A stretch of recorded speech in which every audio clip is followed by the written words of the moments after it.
Hello, I'm Lisa Kirsch Satawa from the Kirsch Daskas Law Group.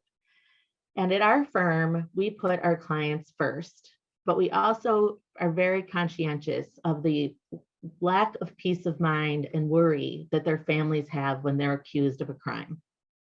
Today, I'm going to talk to you about finding that peace of mind when a loved one is accused of a crime.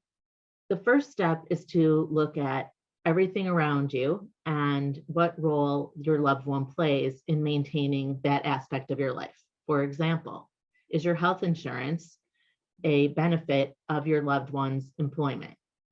Is your housing payment, whether it be rent or a mortgage, is that going to be able to be covered without the income from your loved one? Is a power of attorney necessary so that you can make decisions such as selling a car or new housing or transferring money, transferring assets? Is that going to be necessary? You can look at the impact on your childcare. You can look at all of these different aspects of life, take the inventory, and then make decisions accordingly to give you peace of mind. The next thing you have to think about in order to have peace of mind is your assets. It's important to not only inventory your assets, but also to look at them in the context of how they were acquired. The government will seek to forfeit your assets if it is determined that they were acquired in furtherance of criminal activity, or if they were purchased from the proceeds or benefit of criminal activity. This is a separate proceeding. It is not part of the criminal proceeding. The next thing about your assets that you need to remember is that anything in your loved one's name may be subject to a garnishment type tool by the government to pay for the cost of incarceration.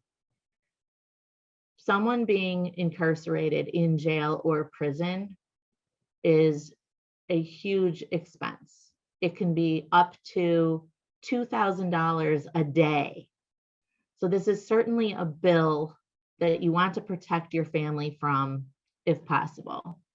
It's important also not to worry about communication. Often when our family members or loved ones are incarcerated or are in prison serving a sentence, we worry about, what if I can't talk to them? What if they're not safe?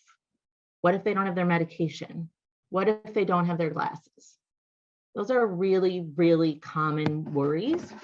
And the Michigan Department of Corrections has done a great job of creating this brochure for families. It's one of the resources that we use in our office. It's tremendously helpful to families to understand that when you order a book for your loved one, it has to come from Amazon or it will be sent back. It's really important to understand that you can send photographs, but they can't be Polaroids.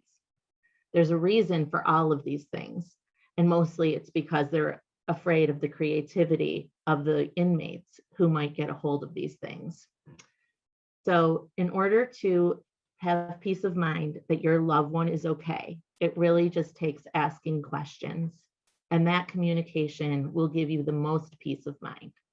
At Kirsch Daskas, we not only protect your loved one's rights, but it is imperative to us that we also protect those that your loved one loves.